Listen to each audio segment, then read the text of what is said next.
श्रौत्रार्हन्ति चणैर्गुण्यैर्महर्षिभिरहर्दिवं तोष्टूयमानोऽप्यगुणो विभुर्विजयते तराम्। नमस्कारः। अहम् उमेशकुमार पाण्डेयः। पाणिनीयव्याकरणे धातूनां स्वरूपम् इति विषयम् अवलम्ब्य यथामति यथाधीतं किञ्चित् विवक्ष्यामि। धातुः इति पदम् उच्यते चेत् सर्वप्रथमम् अयमेव प्रश्नः मनसि जागर्ति यत् कोऽयं धातुपदार्थः इत्युदिते प्रश्ने उच्यते यत् भूवादयो धातवः भूप्रभृतिकाः वा सदृशाः ये शब्दाः वर्तन्ते ते एव धातुत्वेन बोध्यन्ते। अथ च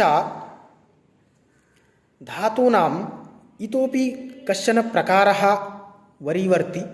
यथा केचन धातवः परस्मैपदिनः, केचन च धातवः आत्मनेपदिनः, अथ च केचन धातवः उभयपदिनः इति त्रिधा धातवः विभज्यन्ते। इतोपि एकः कश्चन विशिष्टः प्रकारः वर्तते। केचन धातवः सकर्मकाः, केचन च धातवः अकर्मकाः। तत्र किं नाम सकर्मकत्वं, किं च नाम अकर्मकत्वम् इति जिज्ञासायां जातायाम् उच्यते यत् फलव्यापारव्यधिकरणवाचकत्वं सकर्मकत्वं, फलव्यापारसमानाधिकरणवाचकत्वम् अकर्मकत्वम्। अर्थात् फलस्य च व्यापारस्य च यत्र सामानाधिकरण्यं भवति, एकमेव अधिकरणं भवति, तत्र धातोः अकर्मकत्वं भवति। यथा देवदत्तः शेते, अत्र शीं स्वप्ने इति धातोः कर्ता देवदत्तः, फलं च देवदत्ते एव उत्पद्यते। अतः फलव्यापारयोः एकमेव अधिकरणम्।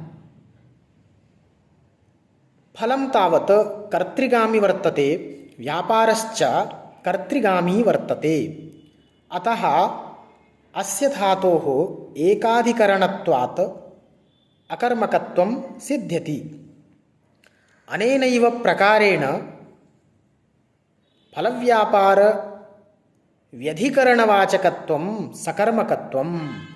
अर्थात् यत्र फलं व्यापारश्च इति एतयोः भिन्नं भिन्नम् अधिकरणं भवति, तत्र धातोः सकर्मकत्वं ज्ञातव्यं। यथा देवदत्तः ग्रामं गच्छति, तत्र गमनक्रियायाः कर्ता देवदत्तः, अर्थात् व्यापारः देवदत्ते उत्पद्यते, फलं च ग्रामे उत्पद्यते, अर्थात् फलाश्रयः ग्रामः अर्थात् कर्म, व्यापाराश्रयः देवदत्तः अर्थात् कर्ता इति फलस्य व्यापारस्य च भिन्नं भिन्नम् अधिकरणं वर्तते। अतः गम धातुः सकर्मकः। इतोपि कश्चन प्रकारः वर्तते सकर्मकस्य कथं बोधः करणीयः, अकर्मकस्य च धातोः कथं बोधः करणीयः इति इदं सामान्यं लक्षणं वर्तते। अथ च इतोपि कश्चन विशिष्टः प्रकारः वर्तते धातूनां। कोऽसौ विशिष्टः प्रकारः? केचन धातवः महर्षिणा पाणिनिना द्विकर्मकाः इति परिगणिताः। के च ते द्विकर्मकाः धातवः।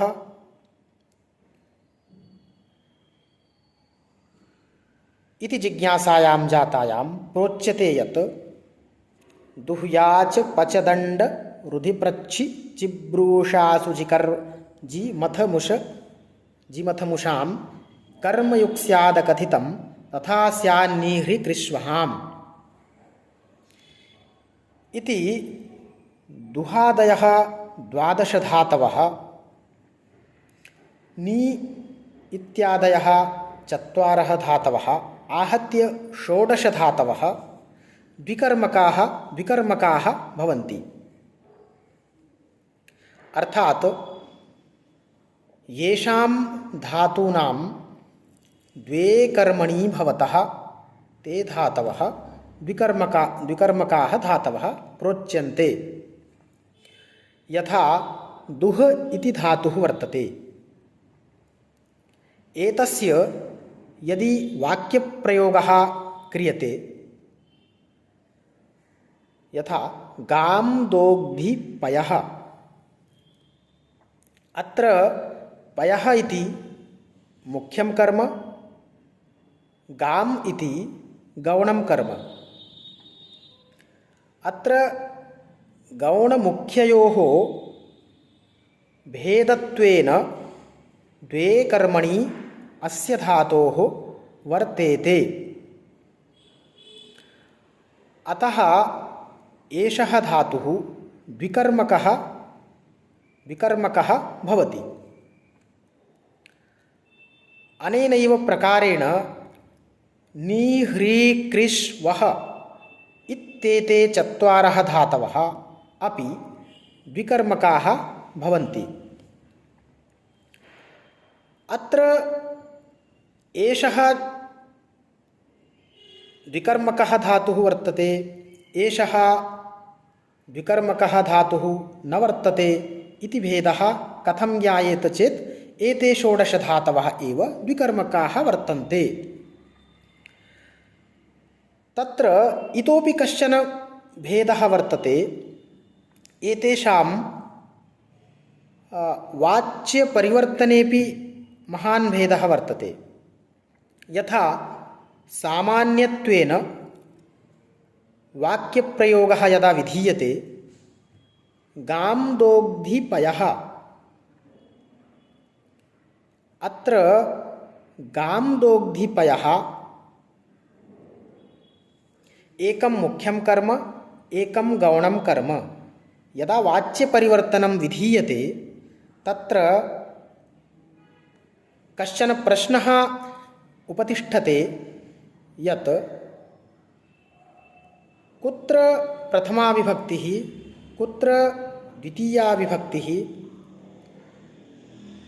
कर्तव्या। तर्हि वाच्यपरिवर्तनं यथा सामान्यवाच्यपरिवर्तनं वयं कुर्मः, देवदत्तः ग्रामं गच्छति, देवदत्तेन ग्रामः गम्यते, कर्तरि तृतीया विभक्तिः। पुनः ग्रामः इत्यत्र कर्मणि प्रथमा विभक्तिः, कर्मवाच्ये कर्मणि प्रथमा विभक्तिः, कर्तरि च तृतीया विभक्तिः। अनेनैव क्रमेण यदा वयं द्विकर्मकाणां धातूनां प्रयोगं कुर्मः तदा गौणे कर्मणि प्रथमा विभक्तिः उत मुख्ये कर्मणि प्रथमा विभक्तिः कर्मवाच्यप्रयोगेषु। अस्यां जिज्ञासायां जातायाम् उच्यते यत् गौणे कर्मणि दुह्यादेः प्रधाने निह्रीकृष्वहां बुद्धिभक्षार्थयोः शब्द कर्मकाणां निजेच्छया। अर्थात् गौणे कर्मणि प्रथमा विभक्तिः भवति, मुख्ये कर्मणि द्वितीया विभक्तिः भवति कर्मवाच्यप्रयोगेषु। यथा गां दोग्धि पयः इत्यत्र गौणं कर्म गाम् इति वर्तते, तर्हि कर्मवाच्यप्रयोगे एतस्य पदस्य प्रथमा विभक्तिः भवेत्। यथा गौः, प्रथमा विभक्तौ किं रूपं? गौः। गौः पयः दुह्यते, गौः इति प्रथमा विभक्तिः, पयः इत्यत्र द्वितीया विभक्तिः। कर्मवाच्यस्य च इदं वाक्यं गौः पयः दुह्यते, गोपालेन गौः पयः दुह्यते। एतत् स्वरूपं भवति यदा वयं विकर्मकाणां धातूनां कर्मवाच्यप्रयोगं कुर्मः। पुनः प्रश्नः उपतिष्ठते यत् नी प्रभृतीनां धातूनां प्रयोगे नी ह्री कृष् वः इति चतुर्णां धातूनां प्रयोगे कर्मवाच्यप्रयोगे कर्तृवाच्यप्रयोगे देवदत्तः वृषभं नयति, देवदत्तः ग्रामम् अजां नयति। एतस्य वाक्यस्य किञ्चित् भिन्नं स्वरूपं भवेत्। अत्र गौणे कर्मणि दुह्यादेः प्रधाने नीह्रिकृष्वहाम्, अत्र प्रधाने कर्मणि प्रथमा विभक्तिः भवति। कर्मवाच्यप्रयोगे प्रधाने कर्मणि प्रथमा विभक्तिः। यथा देवदत्तः ग्रामम् अजां नयति, तर्हि देवदत्तेन ग्रामम् अजा नीयते। अयं भवति वाक्यप्रकारः कर्मवाच्यस्य स्वरूपे। अतः 12 धातूनां दुह्यादीनां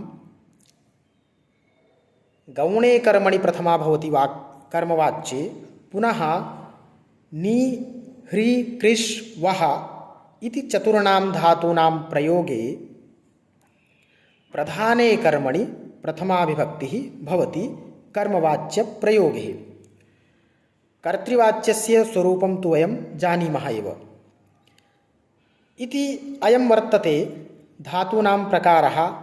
इदमेव धातूनां किञ्चन स्वरूपं प्रतिपादितं वर्तते भगवता पाणिनिना स्वकीये ग्रन्थे। इति प्रतिपाद्य अहं विरमामि।